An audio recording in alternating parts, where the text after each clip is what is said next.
জি ভাই, আমার নমিনেশন তো এবছর নমিনেশন হবে না। কেন? আপনি দুর্নীতি করছেন। কি দুর্নীতি করছি? দুর্নীতি করতে ভূমি অফিসে যা ছিল সব লুটপাট করে নিয়ে গেছেন আপনি। কিনে না। আপনার নমিনেশন হবে না, জনগণ আপনার কি চাই না।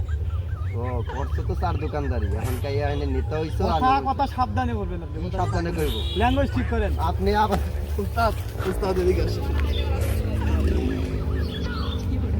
আমার এবছর নির্বাচন করতেই হবে, যে প্রকারই হোক নির্বাচন আমার এবছর করতেই হবে। আমার লাগলে সব কিছু বেঁচে দেবো। ওই ওই লোকেরা বাদ দেন, আপনি দরকার হলে স্বতন্ত্র হয়ে নির্বাচন করুন। স্বতন্ত্রই করবো, কিন্তু আমার একটা বিশ্বস্ত লোকের দরকার। উস্তাদ এখন কি বলবো, বিশ্বস্ত লোক তো একজন আপনার আশেপাশে আছে, আপনি একটু খুঁজে দেখেন তাইলেই পাইবেন। আমার তো বিশ্বাস্ত লোক ছিল রহিম, রহিম তো মারা গেছে।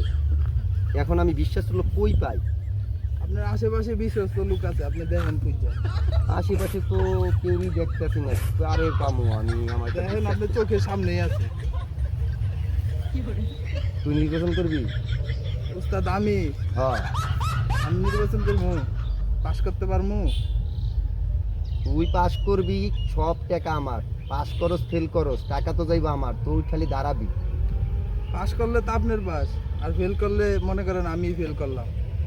নির্বাচনে আমরা যদি দাঁড়া করেন তাহলে দাঁড়ামো, আপনি কইলে দাঁড়াবো, খালি একটা আয় উন্নতিটা দেখেন। আচ্ছা ঠিক আছে, যা তোরই দাঁড়া করে দিব আমি। বুঝছি।